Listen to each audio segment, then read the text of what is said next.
Assalamualaikum dan selamat sejahtera. Saya Damia Rumaisa dari Warta 9. Bagi podcast kali ini, kita akan bersama Wan Irina Aisyah binti Wan Kamaluddin dari 4 Atria dengan aktivitinya Sukan Kuda Lasak. Ini pula kepulangan jago skuad kuda lasak remaja negara selepas pencapaian membanggakan di kejohanan Kuda Lasak Remaja Dunia FEI di Romania. Mengakhiri cabaran di ranking kelima terbaik, skuad negara dalam masa yang sama menjadi pasukan nombor 1 Asia dan juga satu-satunya pasukan dengan 4 penunggang yang berjaya melengkapkan perlumbaan. Kapten pasukan Wan Nur Irina Aisyah menyifatkan keperluan untuk menghadapi cabaran tinggi dalam penjagaan kuda di Romania, namun tetap bangga dapat tampil prestasi meyakinkan walaupun dengan segala cabaran dihadapi. Pengalaman kat sana untuk kuda kita orang 3 hari dari France nak ke Romania. Jadi memang risiko tinggilah sebab kita orang takut kuda kita orang ada yang tempang. Tapi alhamdulillah kuda sampai semua dengan keadaan yang baik. And kita orang pun dapat training dalam lebih kurang 4 kali sebelum main race. And perasaan tak nervous sebab kita orang punya strategi untuk ikut arahan trainer dan buat yang terbaik lah. Sebab kita orang dah habis event ni. Jadi untuk Bahrain nanti saya rasa much more mudah untuk kita orang sebab track di Bahrain agak flat. And lebih kurang macam Romania ada bukit sikit. Jadi saya rasa strategi kita orang boleh digunakan untuk di Bahrain. Okey, hai Kak Aisyah. Boleh Kak Aisyah perkenalkan diri dulu sebelum kita mulakan podcast ni? Hai, nama saya Wan Nur Irina Aisyah binti Wan Muhammad Kamaluddin dan saya berumur 16 tahun. Kak Aisyah berasal dari mana? Saya lahir dekat Kedah. But my mom dari Kedah and my dad dari Terengganu. Yeah. Okey, untuk mulakan podcast ni lah, saya akan start dengan soalan basic lah. Sebab saya sendiri pun tak tahu apakah ini endurance riding ni. So, macam mana Kak Aisyah boleh tahu kewujudan sukan ni? So, saya pun tak tahu. Baru sekarang saya tahu ada sukan ni. Okay, so disebabkan both of my parents, diorang dua join competition sebelum diorang kenal lagi. And diorang pun start jatuh cinta time berkuda. And time tu lah saya rasa sebab diorang dua minat berkuda, saya pun dah selalu ke tempat berkuda. And dekat situ lah mula rasa minat.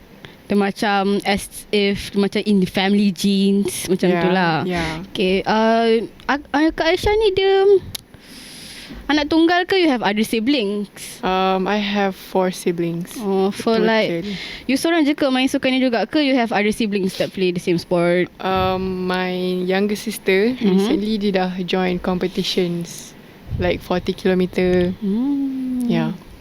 Okay, so like saya juga merupakan seorang atlet memanah. So sebelum saya mulakan pertandingan saya akan kena melalui something called equipment check untuk check lah equipment tu boleh digunakan dalam pertandingan tu ke tak, cukup barang ke tak, and suitable or not lah. In conclusion, for this sport, dia ada kena check up apa-apa juga ke?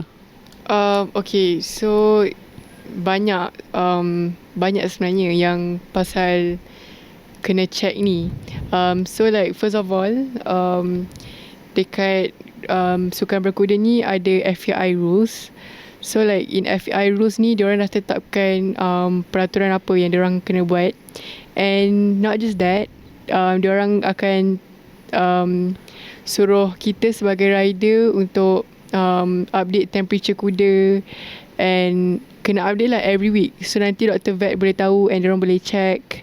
And that in terms of macam riding attires for riders and kuda, of course lah setiap rider kena check juga kuda punya attire. Yeah. Okay, you tahu ke, akak tahu ke bila parents akak start main sukan ni? Okay, so yang I tahu my mom ni dia start around dia punya 30s or 20s. And then my dad pun sama juga, around that age juga. Okay, kalau you start umur bila? I start join my first competition since 6 tahun. Tapi before that I dah selalu dah pergi tempat yang ada kuda ni. Okay, like throughout awak punya perjalanan with this sport, apa the craziest weather lah you pernah melalui? Macam thunderstorm or something. Okay, so dekat Malaysia, diorang akan main endurance ni waktu malam sebab cuaca Malaysia kan panas and akan ada efek lah dekat kuda semua orang. So disebabkan main malam, so dia sejuk sikit. But sometimes diorang change the time, so kadang-kadang diorang buat petang. So like dia akan start petang and habis kadang-kadang 2-3 pagi. So bila I start petang tu, pernah lah time tu like panas gila and I jatuh. And I was dehydrated also, and I got concussion. Lepas tu masuk ambulance semua, and kuda I pun dah hilang ke mana. So yeah.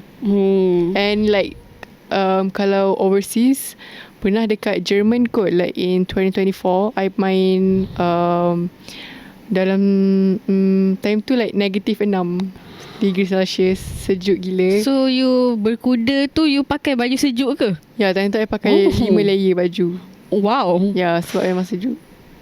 Okay. Like for my sport, dia lain umur, lain distance tau. For like kalau if you're in under 10, you're gonna shoot like 15 meters like that. For your sport, dia distance dia, kilometer dia ikut umur juga ke, ikut kategori? So kalau untuk national, kalau you main apa-apa like distance for like national, you boleh like join any distance. Tapi kalau you main international, dia ada like dia dah tetapkan dah. So kalau CI 100 kilometers, you have to be above 14. So above 14 you dah boleh lah join any competitions. Tapi kalau macam big events, macam contohnya macam World Endurance Championships, ada yang junior, yang senior, yang junior dan senior. So untuk dua-dua tu, kalau yang junior tu you kena be like 14 until 21. Kalau senior you can be above 21 and you can join seniors. Okay, kan akak kan kata akak start main sukan ni waktu 6 tahun kan? Yeah. So waktu 6 tahun tu juga akak first masuk competition juga ke? Yeah, I join time tu 10 km and ada 15 km. Lama tak waktu tu? Sekejap je, like around 1 hour dah habis dah. Yeah. So like kalau kita like, for me, I have my own equipment, so I can go training anywhere. For you, dia kena ada, do you have to buy your own horse? Kena beli kuda sendiri ke? Like for me, apa yang I beruntung sebab my dad dia like manager like stable dekat Terengganu, which is called like State of Terengganu.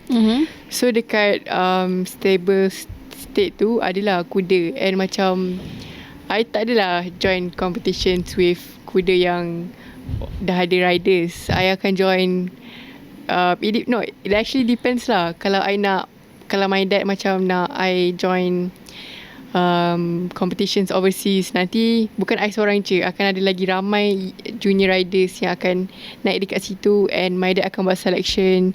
So dia akan pilih, Aisyah sesuai kuda ni, yang rider seorang ni sesuai dengan kuda ni. Yeah. Okay, kalau Kak Aisyah bukan endurance rider kan? Yeah. What do you think you will be? Macam you rasa you sports? akan jadi atlet apa? No, I think that's not a question for me, sebab I rasa kalau I tak main pun, I akan lagi interested in this sport. Memang this is your only interest lah. Yeah. Okay, I understand. Yeah. For like competitions, untuk your age category, dia punya minimum distance berapa? I tak ada like minimum. I can just join any competition. Sebab I pun dah above 14 kan. So kalau I nak join international, I boleh join like until 160 kilometers. So yeah, so itu paling jauh lah. Tapi I tak pernah dapat lagi join. Okay, throughout your whole journey dengan sukan ni, pernah ke awak pergi pertandingan and you're leading the race, you nombor 1 lah, contoh waktu tu, and then tiba-tiba you slow down and then you start to notice something is wrong. Pernah jadi tak?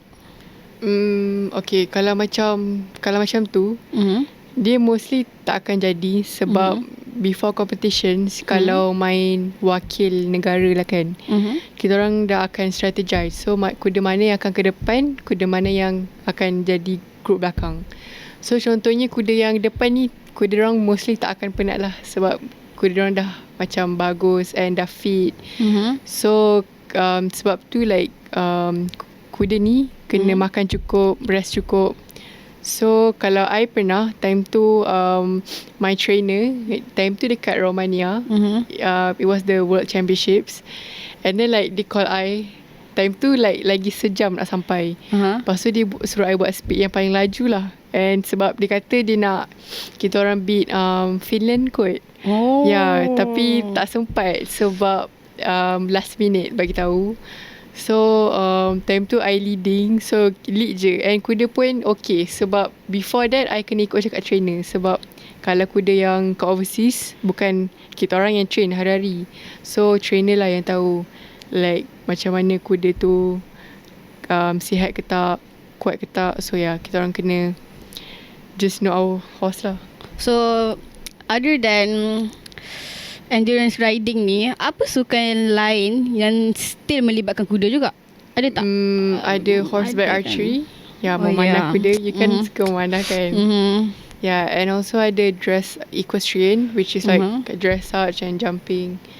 Yeah, and I think setakat ni tu je lah yang I tahu. Tapi I rasa ada je yang lain, but I'm not sure. I tak boleh bayangkan diri I memanah atas kuda. No, it's actually very fun. You can try. Seems fun, but I don't think I can stabilize myself, you know. Okay. Since you've like, awak kan dah capai level yang agak tinggi, yang sangat tinggi for this sport, kan? I don't know. Yeah, maybe lah. For me, I rasa macam that's a I'm so grateful actually. big achievement lah. Yeah. Apa perasaan you?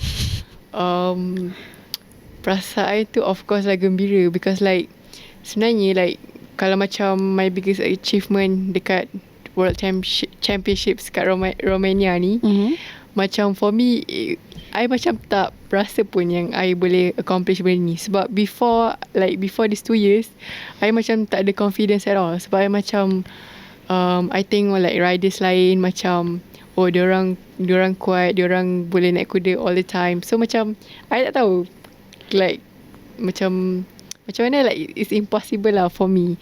Lepas tu like my mom like push me, dia selalu push I, even though I tak nak, macam sebab I tak nak, sebab I tak ada confidence. So dia push I sampai macam I try lah.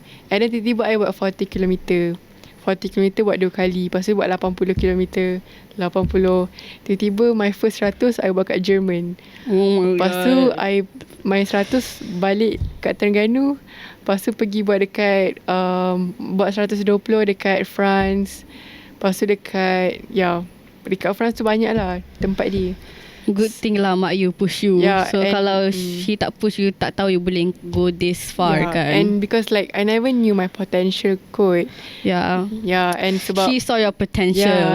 I think she does. Like both my parents lah. Sebab my dad, even though like he's the manager, he's so strict about like fitness and everything.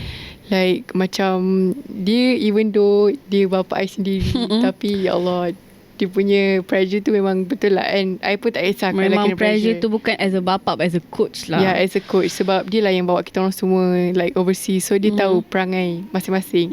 Like kalau I kat competitions, like I don't even look him like as my dad. You look at him as your coach. Yeah, my like, coach. Gotta make my coach proud. Macam tu lah. Yeah. And like and my dad pun like always advise I supaya like take this opportunity like betul-betul, and like just not take it for granted lah.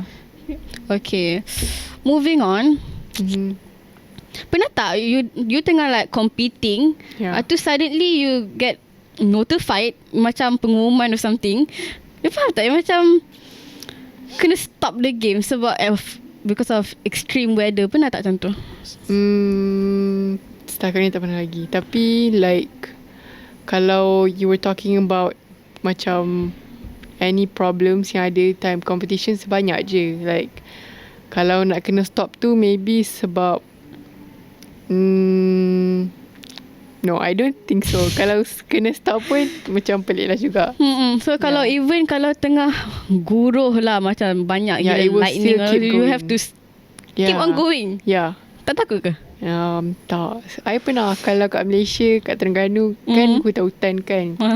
Pokok kelapa sawit. Dan I redah je. I buka Spotify kuat-kuat. I dengan kuda je. Oh, so it's macam dalam dunia sendiri lah. Yeah, and the thing is there's no light, like tak ada lampu satu pun.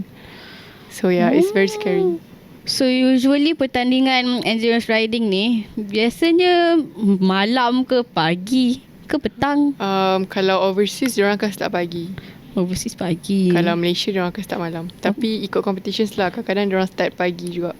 Kalau kat Malaysia biasanya pertandingan tu dia anjurkan kat mana, dia buat kat mana? Dia buat dekat Terengganu. It's called Terengganu Endurance International Park. Dekat Bidong. Memang ada specific park just for that lah. Yeah, it's very famous lah now. Oh, wow. Yeah.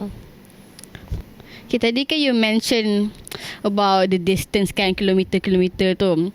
Biasanya for the shortest distance, berapa tadi? 40 kan? For 40 kilometer, biasanya berapa jam untuk 40 kilometer tu je?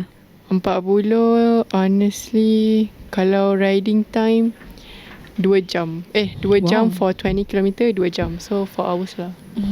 Lama juga. Yeah. Sebab kalau CN, which is national punya ride, diorang ada a limited speed. So diorang tak boleh pergi tak boleh pergi laju. Kalau diorang pergi laju, diorang akan disqualified.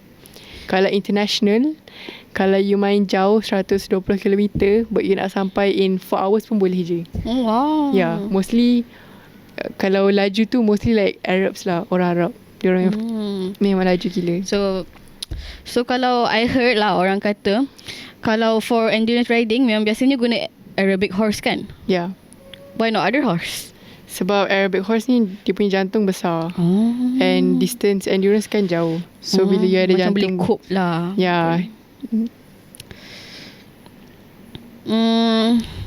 Dalam endurance riding kan ada something called pacing kan? Yeah. What is pacing? Oh, so Dia like macam apa? pacing like strategize my speed ke? So macam kan I cakap tadi, kalau nationals ada limited speed. Kalau macam pacing dekat endurance ni, kalau international rides, dia bergantung pada kuda. So before you race, you kena strategize. You nak pergi first loop ni, you nak pergi speed berapa? Average 16 ke? Sebab nanti ada loops. So loops tu you berhenti. Bila berhenti, your speed akan lagi jatuh turun kan? So better masa you tengah gerak tu kena laju lah. So better macam mana kalau you lagi lambat sampai. And for me, my coach dulu-dulu like a friend of mine, dia cakap yang macam kalau boleh jangan, kalau diri you penat, jangan stop kuda tu. Kalau kuda tu boleh pergi. Sebab kalau you stop kuda tu sebab you penat, akan memenatkan kuda. Sebab faham tak, dia punya energy is like dragging. So yeah, sebab tu speed is very important kalau you nak main endurance. Macam mana nak tahu bila nak laju, bila nak slow? Okay, so kalau bila nak tahu tu, you tengok track. Kalau track itu like lapang, tak ada batu, you boleh pergi laju. Kalau ada batu, mostly kuda akan pergi slow lah. Kena be careful lah juga Yeah. kan. But it actually depends tau. Kalau macam I pernah lah witness my seniors, diorang main dekat France juga. Lepas tu time tu track tu memang like downhill macam ni, tapi diorang pergi laju gila. And disebabkan diorang laju gila tu, ada kuda masuk ambulance lah, ada yang kena keluar. Ya, sebab diorang langgar each other. So it's sebab like, downhill kan? yeah, sebab diorang nak laju juga.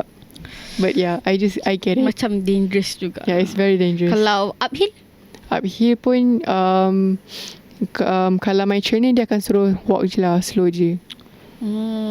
Tapi ikut competition. Kalau big competitions tak boleh membazir masa. Kalau kan setiap pertandingan lain kuda kan. So each of the competitions awak pernah masuk, kuda lain-lain kan? Yeah. Macam mana nak get used to the kuda? Macam mana nak bonding lah macam tu, the relationship between the rider and the horse? Macam mana nak? Okay, so kalau I, sebab I ni kalau kat Malaysia akan ada kuda dekat stable start yang I cakap tadi. So I akan just naik the same horse time to time. And kalau kat overseas pula, I akan start tahu kuda tu on the race. Like, I mean, masa training pun you akan tahu juga. But mostly, our trainer tak kasi pergi in a macam speed yang laju lah. So, kalau masa in race tu, mostly kuda ni baik je sebenarnya. It depends on how you control it. Sebab I rasa kalau seorang rider tu boleh naik semua kuda like 10 different horses which has 10 different perangai, I rasa boleh handle je kuda. So your competition horse dengan awak punya latihan punya kuda, basically technically lain lah kan? Yeah, it's like different. So you have to go to the country. Contoh lah, you nak pergi Romania lah contoh. You pergi Romania, you nak participate dalam pertandingan. Okay. How long you kena duduk ke situ? Sebab kan you kena get used to the horse, kena practice duduk kat situ. Okay, so masa kat Romania tu, kita orang punya kuda dekat France. Like all of my teammates punya kuda kat France, in one trainer. Cuma seorang je, jauh sikit kot. And then so kuda kita orang kena drive for 3 days dari France ke Romania.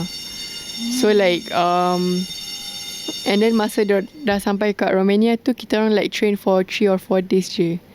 So time tu je lah kita orang dapat bonding dengan kuda. But like basically we already know the horse, but before that kita orang kena buat combination.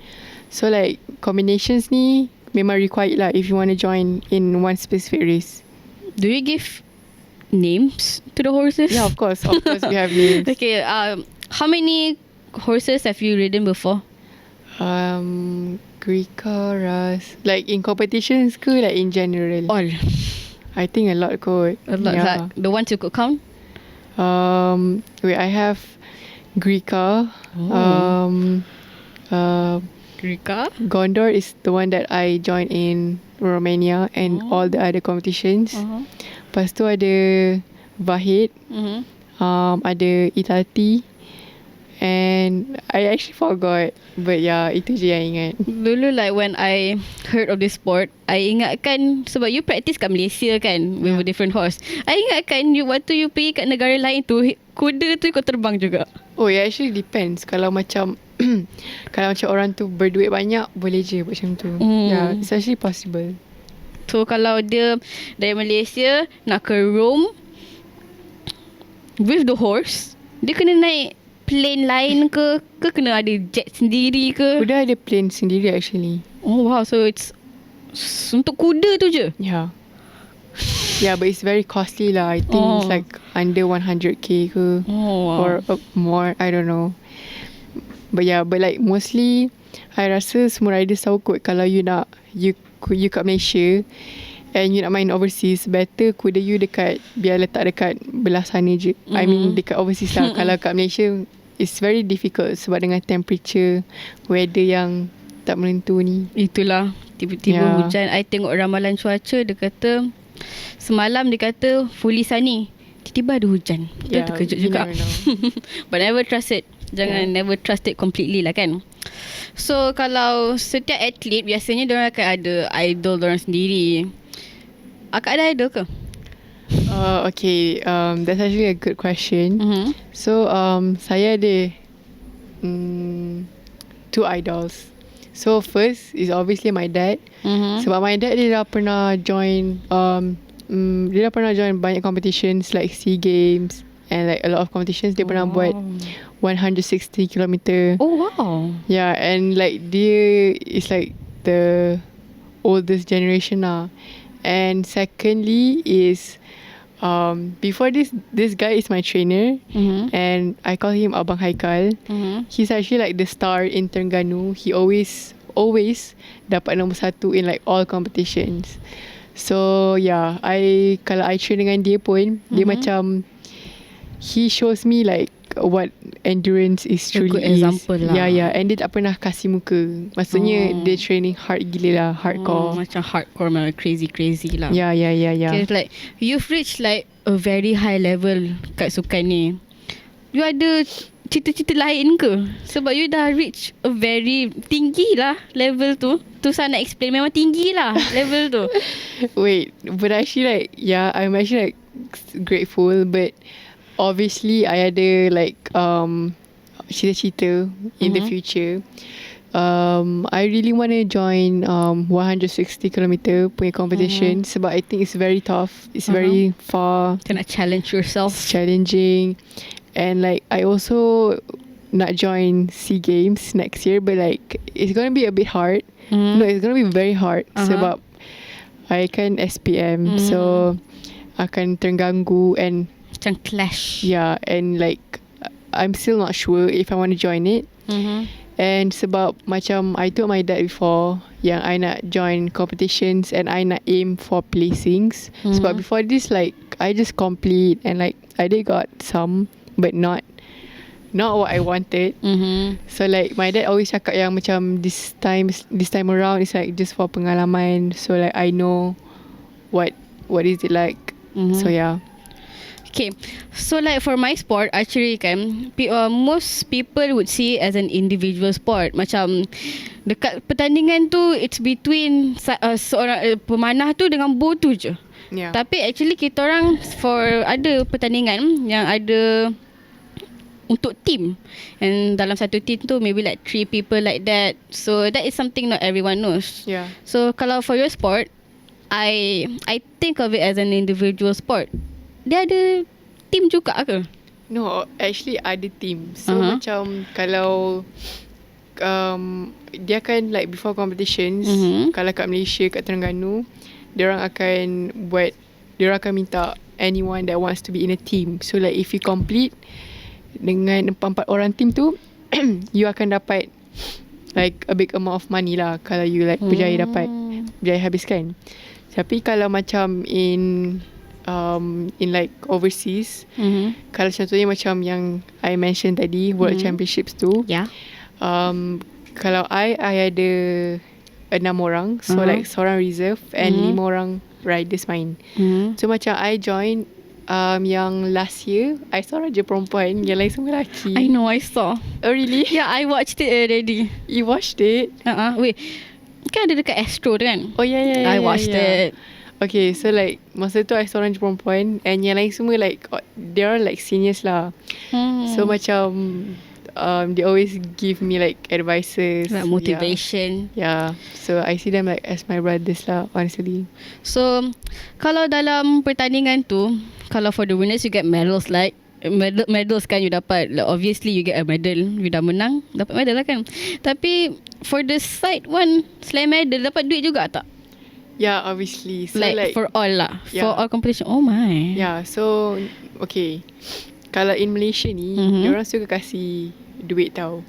Macam I like I mention yang Abang Haikal tu tadi, you know like in every competition dia join, dia akan dapat like probably more than 50k or under or more than that. Like dia akan ada banyak kategori tau. Kalau kat Terengganu dia ada kuda terbaik, first place, lepas tu dia ada untuk kumpulan. So kalau total up, that's like a big amount kan. Tapi like most of the money it will go like kalau dia sendiri train, dia akan dapat like most of it, and some of it dia akan kasih at the company, at the horse. So yeah. So he must be very rich. Yeah, and like kalau I pernah like dapat my team, kita orang pernah complete and we got 5k. So yeah, and we got I think 3rd place kot. So that was like my third first place 5k. Yeah, and you can imagine kalau first place, Kalau first place dapat berapa? I don't know, probably like 20 Oh my. or 15. Yeah, it depends. Kalau kat Terengganu ni, kalau yang 5k tu is like the Menteri Besar Cup kat Terengganu. Kalau you main Sultan Mizan Cup, itu lagi besar. So the money you gain is technically your gaji, right? Yeah, I think so. But it depends on the competitions lah. Kat Malaysia ni memang, yeah. So like throughout the whole podcast, I boleh nampak you're a very active person lah. I could tell. So my question is, macam mana nak balance kedua-dua academic dengan sports you, Coco and all? I think sebab macam kalau last year kan, I banyak tak datang sekolah. I think Oh. like kadang-kadang sebulan tu I datang for 1 week Oh. or 2 or the next Due month. to your Yeah, or training the next lah. month I tak datang langsung. But a few Oh. days je. At least you came. Yeah, but it was very hard. Tapi macam sebab I still tak nak fail in any subject. So yeah. kalau I pergi overseas pun I akan bawa buku and I study lah.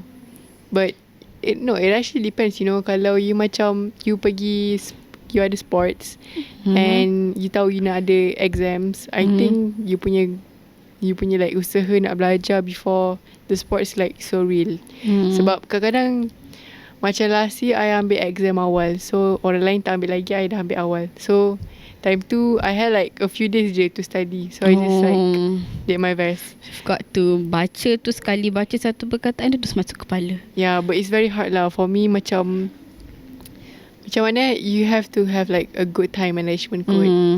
But yeah. Aisyah, sebelum kita akhiri podcast kita hari ni, kita akan go through some rapid fire questions. Akak kena jawab as fast as you can. Okay. Okay, pasta or pizza? Pasta. Superman or Batman? Batman. Ice cream or cake? Cake. Cake or yogurt? Yogurt. Bike or skateboard? Bike. Zoo or aquarium? Aquarium. Drawing or painting? Drawing. Dinosaurs or dragons? Dragons. Dragons or unicorns? Unicorns. Swimming pool or beach? Beach. Cats or dogs? Dogs. Yeah. Robots or aliens? Oh, aliens. Reading or writing? Writing. Soccer or basketball? Soccer. Hard question. Yeah. Pirates or ninjas? Pirates. Circus or magic show? Magic show. Hot chocolate or milkshake? Hot chocolate. Rainy days or snowy days?